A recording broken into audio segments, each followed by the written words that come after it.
Bapak Ibu pemirsa yang menyaksikan channel ini, di siang hari ini kita ada renungan singkat yang bertemakan marah. Yang namanya marah pasti dialami oleh setiap manusia, baik kecil, besar, tua, muda, kaya, miskin, pasti pernah marah. Karena kita marah itu karena kita masih hidup di bumi, itu wajar. Kalau kita sudah di sorga baru kita tidak akan lagi marah. Marah ini bisa disebabkan oleh banyak faktor, banyak hal yang membuat kita marah. Bisa dari perkataan-perkataan yang keras, bisa membangkitkan amarah. Juga dari kebiasaan-kebiasaan perilaku kita yang kita buat dilihat oleh orang sehingga bisa menimbulkan amarah. Mari kita lihat satu kebenaran firman Tuhan untuk menjadi renungan singkat kita di dalam Amsal pasal 15 ayat 1 yang berkata bahwa jawaban yang lemah lembut meredakan kegeraman, tetapi perkataan yang pedas membangkitkan amarah. Menurut Amsal 15 ayat 1, perkataan yang pedas bisa membangkitkan amarah. Misalnya kalau di rumah tanpa disadari, kadang-kadang kalau suami berkata kepada istri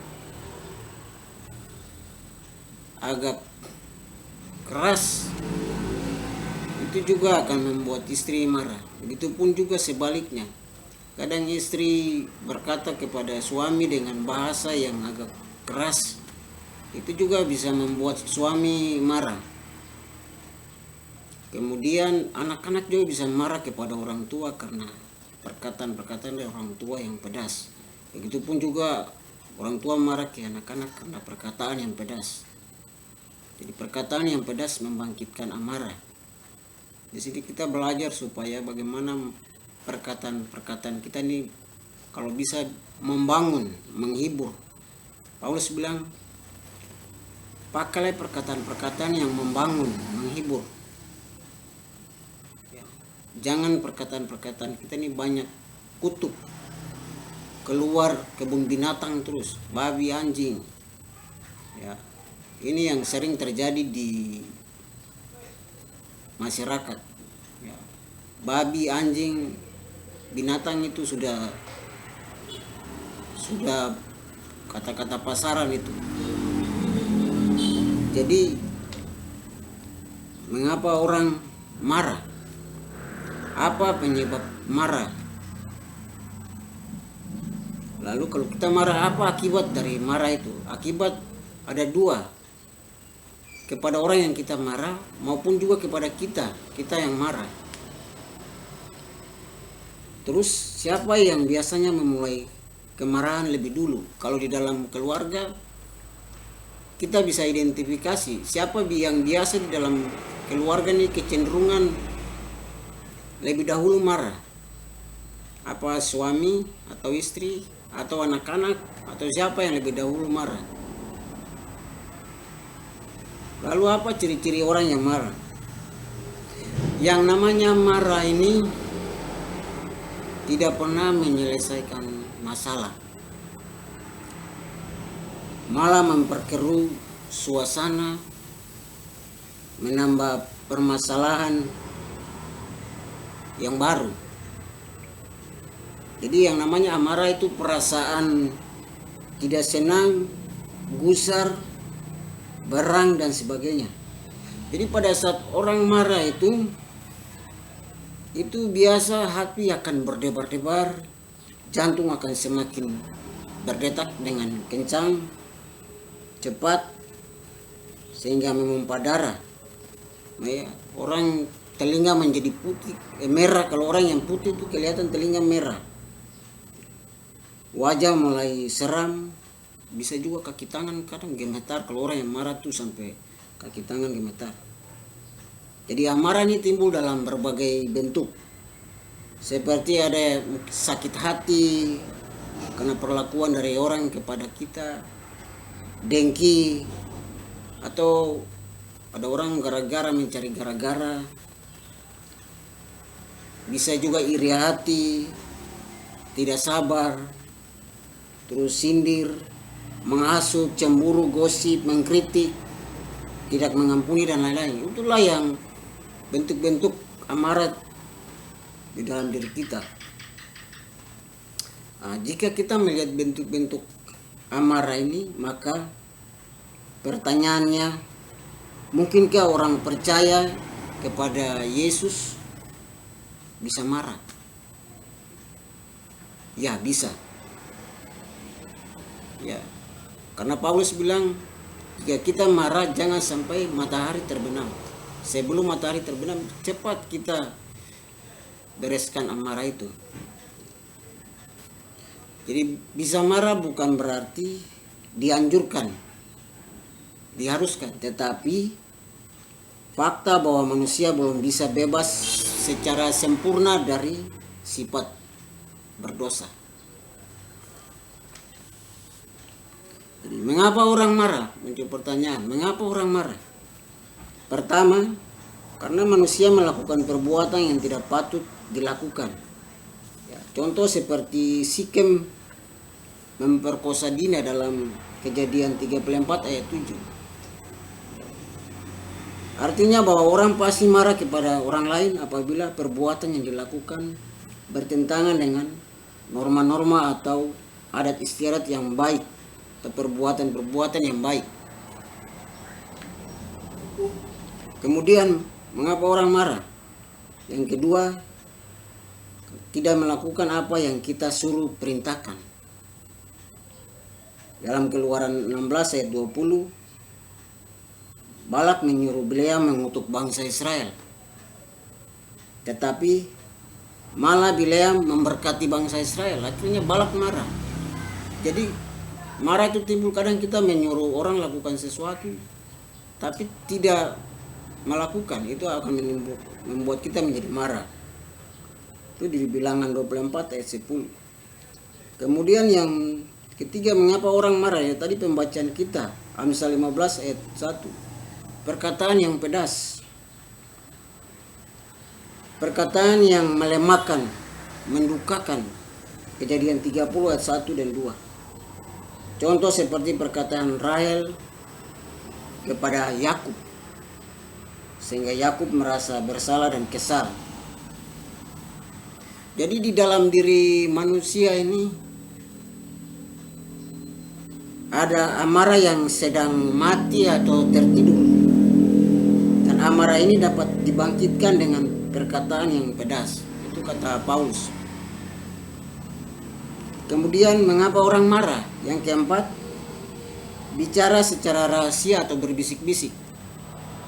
Jadi kalau macam kita di satu forum, satu perkumpulan, persekutuan, atau misalnya di gereja, kita jangan berbisik-bisik, karena ketika kita berbisik-bisik orang lain akan berprasangka bahwa kita sedang membicarakan mereka. Jadi solusinya kalau bisa kita tulis di kertas dan kita kasih.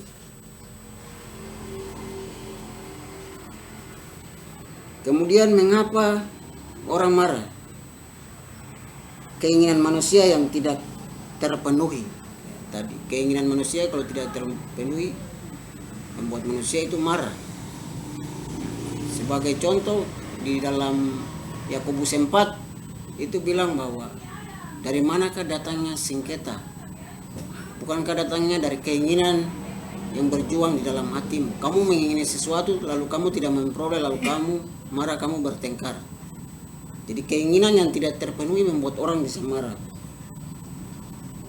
Kemudian yang keenam, Manusia melawan adat istiadat, kebiasaan-kebiasaan yang sudah dipegang teguh dalam masyarakat. Yesus menyembuhkan orang pada hari Sabat saja Yesus dimarah dalam Lukas 6 ayat 11. Ada tradisi di Israel itu tidak boleh melakukan sesuatu pekerjaan pada hari Sabat. Karena itu hari yang dikuduskan, hari perhentian, hari istirahat. Tapi Yesus menyembuhkan orang pada hari Sabat. Yesus hadir dan melawan tradisi adat istiadat orang Yahudi. Yesus membawa perubahan yang besar di sana. Kemudian misalnya ibu-ibu marah kepada anak-anak, mungkin karena anak-anak main kotor, berkelahi, tidak belajar, tidak tidur, disuruh tidur jam 8, malah mata wana, tahan mata, begadang sampai jam 12, jam 1, jam 3. Itu bisa membuat ibu-ibu atau bapak-bapak marah kepada anak-anak. Kadang anak-anak buat rumah jadi berantakan, orang tua sudah sapu, rapi, bersih, sudah atur kursi-kursi bagus, anak-anak datang dan bongkar kursi ke sana kemari, atur sembarangan. Itu membuat kita marah. Jadi hal-hal sepele juga bisa membuat kadang kita marah. Ada juga istri yang marah kepada suami karena kebiasaan buruk seperti minum-minum, ya, merokok, keluyuran tanpa diberitahu. Juga suami marah kepada istri karena tidak masak. Ya, istri kadang tidak masak di rumah, jalan ke tetangga, duduk cerita-cerita, omong-omong kosong yang tidak penting-penting, bicara yang tidak penting. Itu juga bisa membuat suami marah kepada istri. Mama kok pulang dulu, masak dulu, ini dari pagi sampai malam pergi ke si A, duduk cerita-cerita, cari kutu dan lain sebagainya, tidak pulang masak. Ini saya pulang kantor, pulang kerja, makanan tidak ada di meja, yang ada cuma air putih saja di atas meja. Kadang itu juga membuat istri marah kepada suami marah kepada istri. Jadi bila di dalam rumah istri yang marah, maka istrilah yang bodoh. Kalau suami yang lebih dahulu marah, suamilah yang bodoh. Ya. Yang marah itulah yang bodoh karena dimarahi meskipun dia buat kesalahan. Ya. Pengkhotbah 7 ayat 9 kita lihat. Pengkhotbah 7 ayat 9 berkata bagaimana tentang amarah. Pengkhotbah 7 ayat 9 bilang begini. Janganlah lekas-lekas marah dalam hati, karena amarah menetap dalam dada orang yang bodoh. Jadi orang yang marah itu dikatakan Amsal ini orang yang bodoh. Jadi di dalam rumah kita identifikasi siapa yang lebih dulu marah. Dia yang lebih dulu marah, dia itu yang Amsal bilang bodoh. Jadi bukan saya yang bilang bodoh. Misalnya bapak yang duluan marah, bapak yang bodoh. Atau ibu yang duluan marah, ibu yang bodoh. Anak yang duluan marah, anak yang bodoh. Ini menurut Amsal, ya, menurut pengkhotbah. Bapak ibu yang dikasih dalam Tuhan kita Yesus Kristus, wajar bahwa kita adalah manusia, kita masih hidup di bumi, pasti tidak terlepas dari yang namanya marah. Tetapi perlu kita ingat bahwa jangan sampai amarah itu berlarut-larut dalam kehidupan kita. Kalau hari ini ada amarah, kita cepat bereskan, kita mengampuni, ya, seperti apa yang diajarkan oleh Yesus kepada kita, Paulus juga kepada kita. Jangan cepat-cepat kita lekas marah. Kalau marah, jangan sampai matahari terbenam, cepat kita bereskan, ya, kepada orang-orang yang ada di sekeliling kita, supaya jangan sampai amarah itu menyusahkan diri kita sendiri, membuat kita hilang damai sejahtera, membuat kita jadi kacau, stres, sehingga ujung-ujungnya kita akan hidup kacau dan tidak berkenan kepada Tuhan.